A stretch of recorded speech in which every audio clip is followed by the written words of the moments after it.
Hey, where'd that go? Where'd it go? What's that?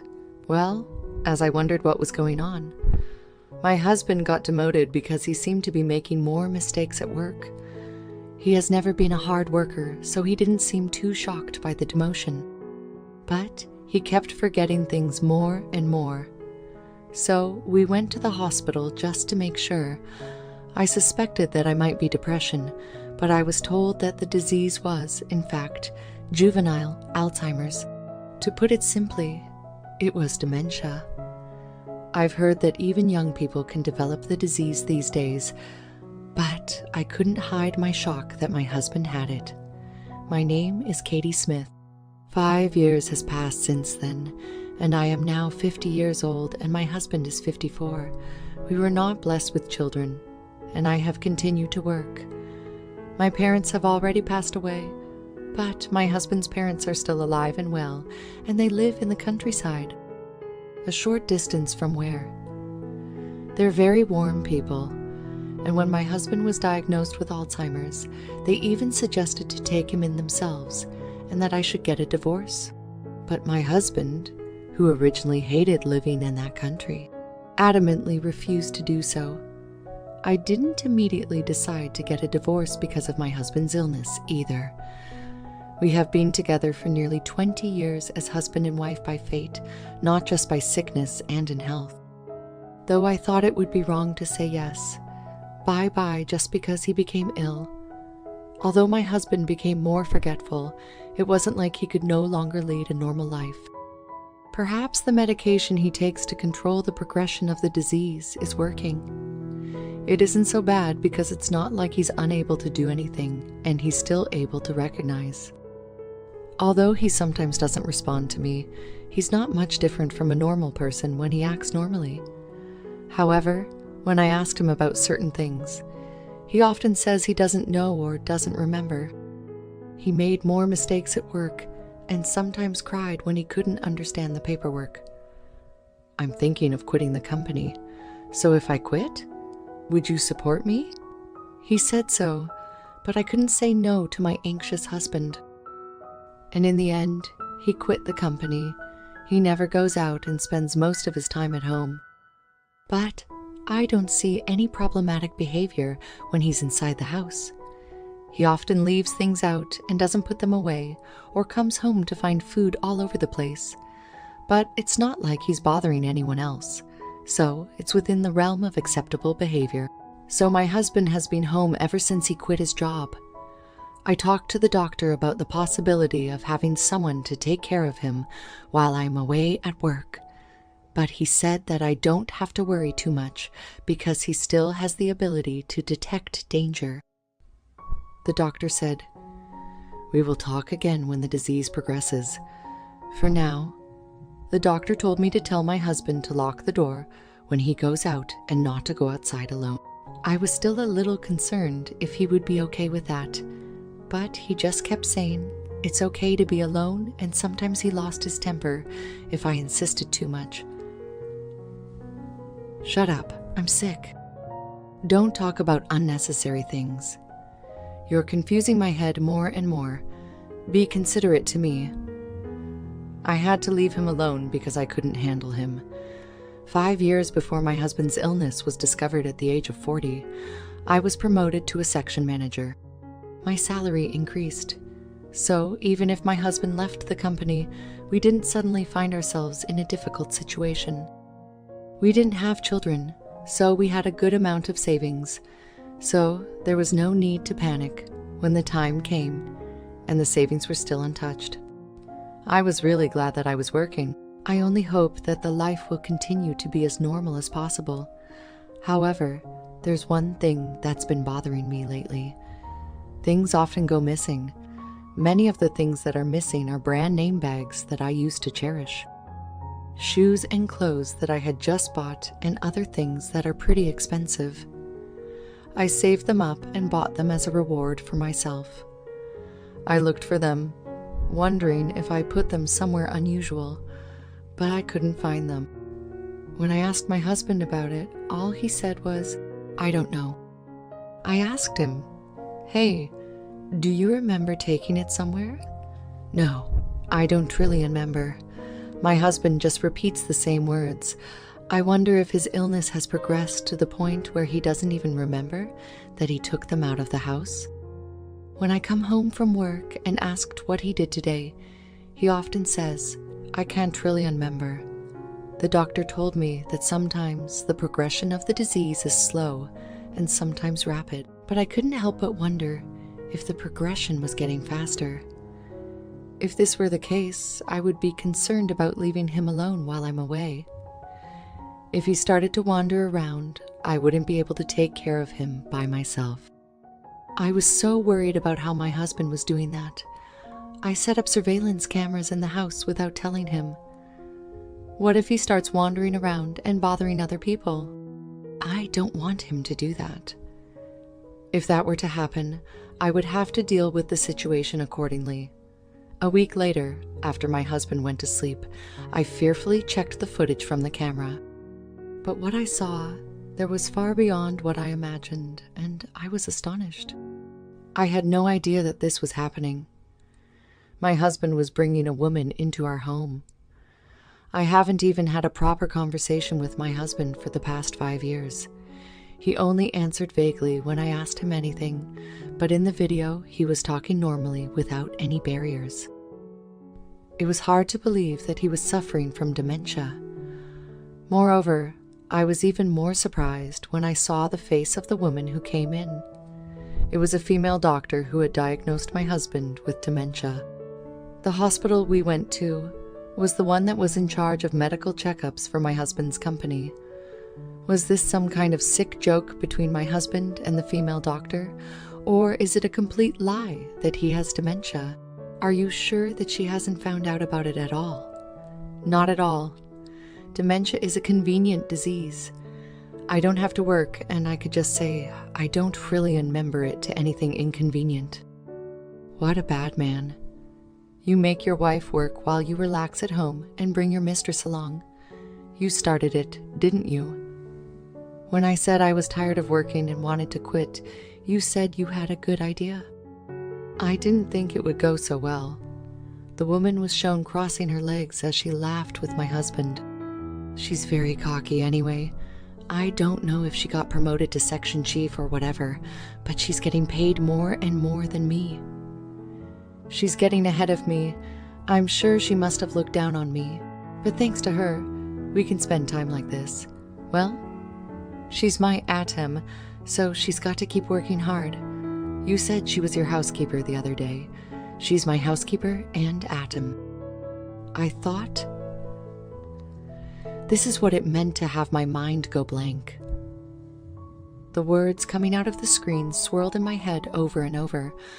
Oh, and Hannah, don't take things out of the house too much because my wife noticed some stuff is missing. She said, why don't you just take them out of the house and pretend they're gone? It's a disease, so you can just say you forgot it. Well, that's true. No other disease is as convenient as this one. Now, I won't have to work for the rest of my life. So that's what this is. What was I, who has been trying to support him without questioning him for 5 years? I've worked so hard and done so much housework without knowing what I was doing. I felt like an idiot, and felt as if my power has been drained from my entire body. For some reason, I suddenly burst into laughter. I thought I might have gone crazy. That's how angry, sad, frustrated, and despairing I felt. The despair didn't end there. I checked my bank book to see if it was possible and found that my balance was 0. All deposits I've saved since we got married were taken out. I felt so lost. I thought it was the end of the world. I couldn't feel any emotion. When dawn broke, my husband woke up with a nonchalant look on his face. And as soon as I saw him, I felt a rage welling up inside my emotionless soul. Where's breakfast? I felt like grabbing my husband by the chest and cursing him with all my power. But I resisted the urge. My husband still didn't know that I knew the truth. I couldn't stop myself from just confronting him with the truth and making him apologize right here and now. However, I had no idea what to do, but I knew that even if I got angry at him, he would just smile at me and say, "You found out, didn't you? What are you planning to do today? What is it? You never ask me that. I'm just wondering what you do at home every day. I really want to work like you do. But I'm sick, so I just scare everyone around me. Some trouble. I envy you for being able to work." I wondered how he could say such things so blatantly. Of course, since it is a clear fact that he cheated on me, I can use it as a reason to file for alimony and divorce. But when I thought about the past 5 years, I was so frustrated and I burst into tears. I feel that people who can do such things with impunity would normally say, "I'm just kidding." Then they will try their best to make excuses by putting up some unexplainable logic. A few days passed as I figured out what I should do. Just looking at my husband's face made me want to throw up, but I endured it patiently. The camera remained attached.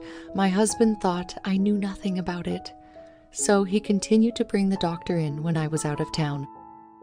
I said, "Hey, did anyone come in today? I thought I smelled someone else." He said, "Well, I might have came, but I don't remember. Maybe it was a salesman. So how are you feeling? You've been looking better lately. Are you on the mend? Treatment?" I don't think so. I think I've become more forgetful lately. The doctor said that once you have the disease, you can slow down the progression, but you can't cure it. Yeah, that's right. That doctor was a beautiful woman, wasn't she? Was she? I can't really remember her face. In a way, I was impressed that he could continue to act like this for so long. I couldn't just shut up and sit. So I visited my parents-in-law with a recorded video in my hand without telling my husband. They're always so kind and considerate to me, but they're my husband's parents. It was alive. I said I didn't worry at all. No matter how bad he might be, he's their son, and they could take my husband's side rather than mine. They might say that my husband cheats on me because I, his wife, am not good enough. Some might say that I was an unfit wife for not understanding my husband's reluctance to go to work, even after telling such a lie. I had no one else to talk to. I was thinking if both of them blamed me, I would just give up, shut up, and get a divorce. Mr. and Mrs. Smith, I'm sorry to call you out of the blue, but I wanted to talk to you about something. What's wrong? You look so worn out. What happened, ma'am? Anyway, come on up. Are you hungry? I'll make you something hot to eat. My mother-in-law's words almost made me cry. I didn't need to worry at all. My parents-in-law, who saw the video of the affair between my husband and the female doctor, got down on their knees and apologized to me on the spot. Stupid son. I'm so sorry, Katie. I am so sorry. Instead of blaming me, they were crying and holding my hands, which made me cry too. It was as if all the tension that built up in me for so long was suddenly gone. But that didn't make my anger at my husband disappear. But I was happy from the bottom of my heart to know that I had someone on my side. There is one more thing that made me happy. To my surprise, I received an offer of promotion to a department head position. I was more than happy to know that there was a place where I would be recognized if I worked hard. I was reassured that there was a place for me to... Hey, Katie? Katie, are you listening to me? What? Oh, I'm sorry. I was a little spaced out. I was thinking about how I could punish my husband, and I got a little carried away. It's not funny if you and your husband are both demented. His words made me think of something. I wondered if you would take care of me if I became demented. Screw you. I've got my hands full with me, myself. There's no way I can take care of you. When I said this, my husband looked at me with wide eyes. From then on, I've tried to say a little more of what he said before every day to make it more real.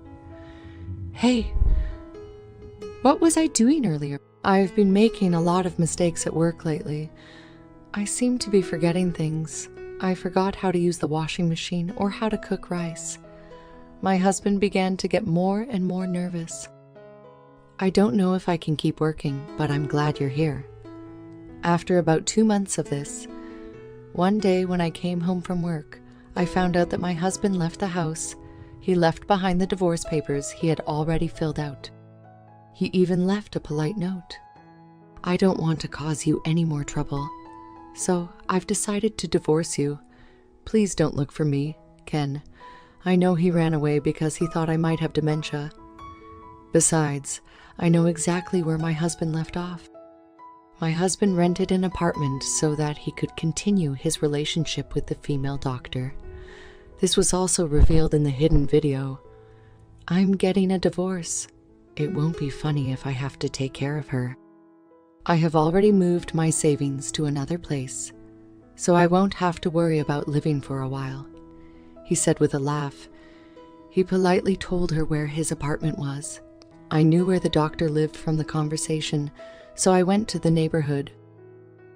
The female doctor was married and lived in a house in the suburbs with her family. I immediately submitted the divorce paper and sent a bill for alimony and property division to her husband's newly rented apartment.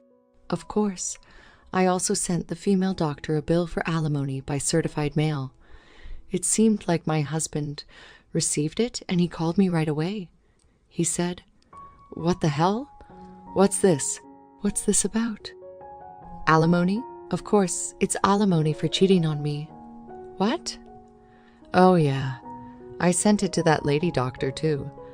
I'm sure her husband must have found out about it by now, and they're having a hard time. In addition to the one I sent to the woman doctor, I also sent the video taken by the hidden camera to my husband. I thought her husband had a right to know. Oh, you? How did you know that? I was surprised too. I can't believe it was all a lie. I thought you were going crazy. Oh, you know, I was just trying to imitate you. You're so easy to fool, aren't you? You? My husband shut his eyes to what he did and started yelling at me. He said to me, "I'm cheating." Dirty? Do you think you have a right to be angry with me? After pretending to have dementia for 5 years and living off my earnings, and you even brought a woman into the house? Do you think you're allowed to do that? I guess my husband never even dreamed that I knew everything. Suddenly, he became slurred. But what do you mean? But, division of property. I don't have property. You have her savings. Oh, I've already spent it all, and there's not a penny left. I thought he has come this far and was still blabbing. I revealed that I planted a camera in her house. I also told him that I heard everything he had told the woman doctor there, and that I had all footage as evidence. I have solid proof. When I told him that his parents knew about this and were furious, he started yelling at me again, saying, "How dare you told them about this?" He doesn't seem to understand that he has no right to yell at me now. Thank God you blabbed on and on. So I didn't have to hire an investigative firm and spend any extra money. When I said this, my husband became silent for a while, perhaps at a loss of words, and then hung up on the phone. The following month, I received another call. What's going on? What? I just went to the apartment, and they said it was already canceled. What apartment? The apartment. The apartment we lived in, of course. I thought to myself, you was the one who left the divorce papers, so I didn't expect him to come back. When I told him that I canceled the lease immediately after my husband left, he started to get angry, asking me why I did without telling him. I was told that my husband, who was unemployed, couldn't be the tenant of the apartment. So when he quit his job, I changed the name of the apartment to mine. So it was up to me to decide when to terminate the lease and where to move. I bought a condo. I live there now. You bought it. With the alimony I got from you and your lover and the savings I got back. It's a small apartment, but it's my castle. Really, I'm going there then. I wonder what kind of people would have such idea. Do you have a girlfriend, don't you? I already broke up with her. Her husband found out she was cheating on him and divorced her. She was pointed the finger in the hospital, made a diagnostic error, got sued by a patient. Her husband and you are both suing her for alimony, and now she's in debt. Oh, really? So I decided to start over with you. Then the alimony will be canceled, and I can get the money back, right? I can't deal with this man anymore. Does he really think I accept his offer? He even started saying that he and I should get back together and that the alimony being claimed by her husband should be returned to me. I feel like saying, "Are you out of your mind? You a fool? Why should I pay? We're divorced. I don't ever want to see your face ever again. There's no way in hell I'm getting back together with you." I said so and hung up on the phone, and I blocked all incoming calls from him. Apparently, my ex-husband then went to visit his parents at the time. My ex-husband didn't know that his parents had actually sold their house and moved into an apartment for the elderly. They told me that he was surprised when he went to their house and saw that it was for sale, and he contacted them. Since we had a lawyer intervene to collect the money for the division of property and alimony, there would be almost no money left in his pocket. My ex-husband was unable to find a new job and was evicted because he could no longer pay the rent on the apartment. He had nowhere to go, so he must have asked his parents for help. They must have anticipated this and decided to move out. If he came back, they might not be able to kick him out. They told me if that happened, they would be sorry for me. I heard that he is now living as a live-in worker at a factory somewhere. But he's so lazy that he can't work as much, and he gets yelled at and beaten up by employees much younger than him every day. It seemed he has contacted his parents several times for assistance, but they have brushed him off. A few months have passed since the divorce, and I still keep in touch with them. They're always concerned about me and are like my real parents to me. I want to continue to be close to them, and if something happens to them, I will be sure to take care of them. I've been promoted to department manager, and my salary has increased. I intend to keep working hard. I am very much enjoying my peaceful life alone now.